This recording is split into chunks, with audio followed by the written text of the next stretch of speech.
नमस्कार दोस्तों, आप देख रहे हैं द हिंद 24 न्यूज। चुचुड़ा विधायक असित मजूमदार जनसंपर्क के लिए देवानंदपुर ग्राम पंचायत क्षेत्र में गए थे।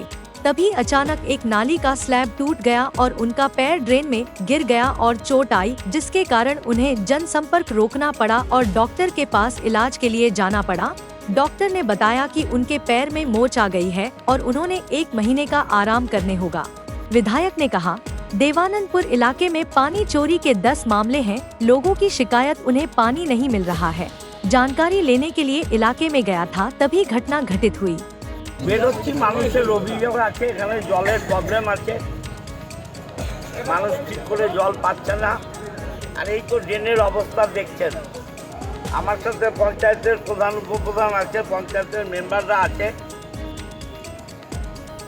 বলবো ইমিডিয়েট আজকেই অর্ডার করে কোন ফান্ড থেকে এই কাজগুলো করতে হবে। শুধু এখানে নয়, পুরো দেবানন্দপুর পঞ্চায়েতে যেখানে ড্রেনের উপর স্ল্যাব আছে ভাঙা, সেগুলো 7 দিনের মধ্যে রিপেয়ার করতে হবে।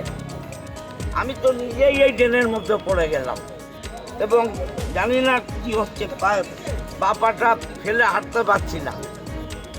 ঢুকেছে ডান পা, কিন্তু চোট লেগেছে বা পায়ে। ডাক্তারখানায় এসেছেন, কি হলো? দেখুন, আমি তো জনসংযোগ যাত্রায় বেরিয়েছিলাম। দেবানন্দপুরে 10খানা জল চুরির কেস ছিল। যে এলাকায় ঘুরছিলাম, দেবানন্দপুর বাজার, 2টো পাম্প ধরেছি। 2টো পাম্প ধরার পর মানুষ জড়ো হচ্ছে, আমাকে জল পাচ্ছি না অভিযোগ করছে। আমি যে জায়গাটায় দাঁড়িয়েছিলাম তার পেছনেই 2টো স্ল্যাপের গ্যাপ ছিল, আমি দেখিনি। আমি মানুষের সাথে কথা বলে যখন ঘুরতে গেছি, তখন আমার ডান পাটা পুরো ঢুকে গেলাম ভেতরে, ড্রেনের ভেতরে। বাঁ পাটা উপরে ছিল, তা সবাই টেনে তুললো। তোলার পর बापाटाय। ऐसे ही तमाम खबरों के लिए जुड़े रहिए द हिंद 24 न्यूज के साथ।